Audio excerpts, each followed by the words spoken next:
Rumah warga yang difungsikan sebagai tempat usaha yang berada di Jalan Jenderal Sudirman, Kelurahan Lubuk Linggau, Ilir, Kota Lubuk Linggau, ambruk akibat longsor pada Rabu 22 Juli 2026 sekitar pukul 10.30 waktu Indonesia Barat.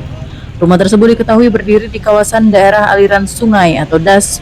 Kondisi itu diduga menyebabkan tanah di bawah bangunan terus bergerak dan terkikis aliran air. Longsor sendiri diduga dipicu hujan deras yang menggerus tanah di bawah pondasi rumah.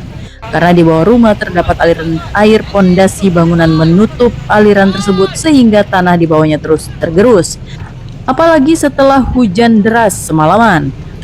Terlebih setelah diguyur hujan dengan intensitas cukup tinggi beberapa hari terakhir.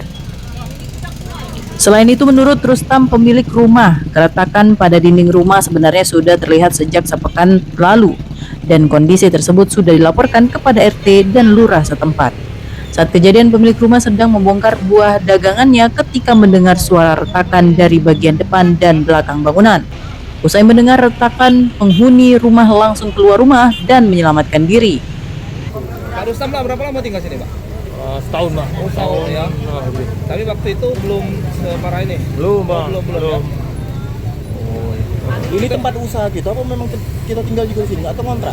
Ini ngontrak, Pak. Kontrak. Tapi ini tidurnya di sini. Oh, tinggal di sini lah. ya. Masuk gas. Usaha itu memang bangun. Cuman yang ini dari kejadian yang ini kan satu rumah ini atas nama Zul jadi korban rebuk rumah. Perkirakan kerugian mencapai berapa ini, Pak? Banyak, Pak.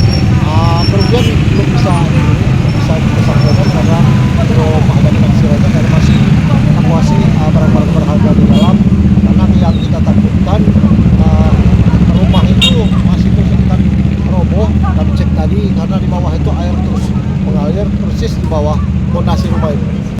Saat ini pemerintah masih melakukan pendataan serta evaluasi terhadap dampak kejadian, termasuk kerusakan bangunan dan barang dagangan milik korban.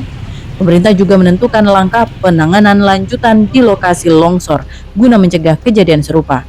Dari Lubuk Linggau, Sumatera Selatan, Sudirman Ainus melaporkan.